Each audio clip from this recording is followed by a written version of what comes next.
السلام علیکم ورحمۃ اللہ وبرکاتہ دوستوں، ہم سب کو پتا ہے کہ رمضان گرمی کے موسم میں آ رہا ہے، تو میں آپ سے کچھ ایسے نسخے شیئر کرنے والا ہوں جس سے ہم سب کا روزہ آرام سے گزرے گا انشاءاللہ۔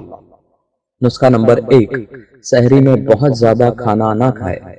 بہت زیادہ کھانا کھانے سے کئی سارے گیسٹرک ٹربلز ہو سکتے ہیں آپ کو روزے کے درمیان، جیسا کہ آپ کو ہائپر ایسیڈیٹی ہو سکتی ہے، جو ہارٹ برن کہتے ہیں، جو سینے میں جلن کہتے ہیں وہ ہو سکتی ہے آپ کو گیس ٹربل ہو سکتا ہے، آپ کو پیٹ میں درد ہو سکتا ہے، آپ کو ڈائریا ہو سکتا ہے، اور آپ کو جی ای آر ڈی ہو سکتا ہے، جو کھانا واپس پیٹ سے جو ہے منہ میں آتے رہتا ہے، آپ کو وہ جی ای آر ڈی ریگرجیٹیشن ہو سکتا ہے۔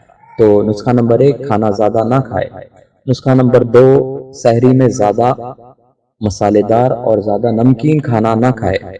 زیادہ مسالے دار اور زیادہ نمکین کھانا آپ کے زبان پہ ہائپر ٹونک انوائرمنٹ کریٹ کرتا ہے، جس سے دن بھر آپ کے زبان میں اور پیٹ میں ایگزوسموسس ہوتا ہے، یعنی پانی نکلتے رہتا ہے۔ یہ نمکین انوائرمنٹ کو نیوٹرلائز کرنے کے لیے اپنا باڈی پانی نکالتے رہتا ہے، جس سے آپ کو روزے کے شروع میں ہی شدید پیاس لگ سکتی ہے، اور آپ سوچیں گے کہ یہ پیاس روزے کی طرف سے ہے، دراصل یہ پیاس آپ کے بیڈ ایٹنگ ہیبٹس کی طرف سے ہوگی۔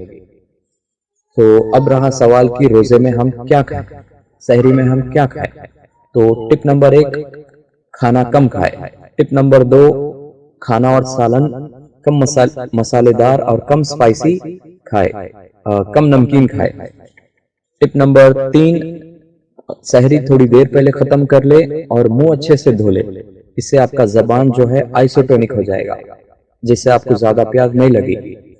اور ٹپ نمبر 4، سحری شروع ہونے سے پہلے تھوڑا دہی کا استعمال کر لے اور پانی اچھے سے پی لے انشاءاللہ۔ اللہ تعالیٰ سے دعا ہے کہ آپ کا روزہ اچھے سے گزرے۔ دعاؤں میں یاد رکھیے ہمیں۔ جزاک اللہ خیر۔ السلام علیکم۔